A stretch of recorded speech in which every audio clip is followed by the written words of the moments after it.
kas ta regresija į praeitį? Tai yra visuma tam tikrų žinių tavo prote. Iš kur tos žinios atėjo pas tave? Vienos atėjo, paimkim pačias pirminės, tai su genais tavo. Nu, nepaslaptis, kad vieni žmonės bijo vienų dalykų, kiti bijo kitų ir tai jau galima pastebėti nuo gimimo, tik ką gimusio vaiko, pagal jo reakciją. Tai čia su genais atėjusi tam tikra informacija. Kita informacija jau yra šio pasaulio patirtis. Tai prigimtis, patirtis, plus mitai, legendos, kurie persikelia iš giminių, ar ne, ir tai, kuo žmogus tiki, kaip jį kultūra saugina tikėti vienais ar kitais mistiniais dalykais.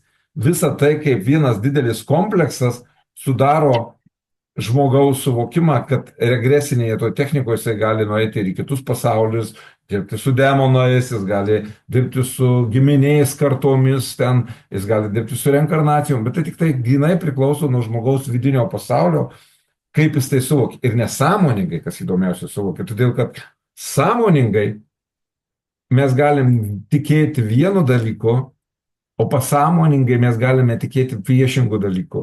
Ir labai daug tokių atvejų yra, kai žmogus nueina į transą, pasirodo, kad jis viskuo tiki ir viskas ten pas jį vyksta su kelionėm į viduramžius ar dar kažkur toliau ir sprendžiant kažkokį savo klausimą. Ar tai tikra kelionė? Nu, jokiais nejokiais galima pasakyti tą mintį, jeigu čia būtų tikra, tai pirmiausia istorikai reikiuotosi prie tų, kurie veda į regresijas, kad perrašyti arba parašyti teisingą istoriją. Visa tai, kas yra, tai yra visuma žmogaus prietarų, svajonių, minčių, patirčių, nu ir tam tikrų, sakau, žinių. Visuma. Ir tai tikra tik tiek, kiek tas žmogus tiki. Bet esmė yra, kad mūsų tas pasaulis priklauso nuo to, kuo mes tikim. Visų rezultatai priklauso nuo to, kaip mes tikim. Tai kuo žmogus tiki, tas jam ir veikia.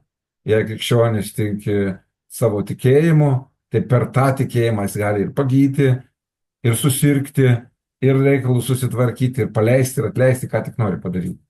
Jeigu tiki žmogus kokiu nors budistiniu tikėjimu, ar per šitą prasme einantis, jeigu tiki žmogus galiu į energijas kažkokias, jam per šitą prasme eis visi dalykai. Bet aš turiu omeny svarbiausią momentą, kuo jis tiki nesąmoningai, o ne tuo, kuo jis tiki sąmoningai.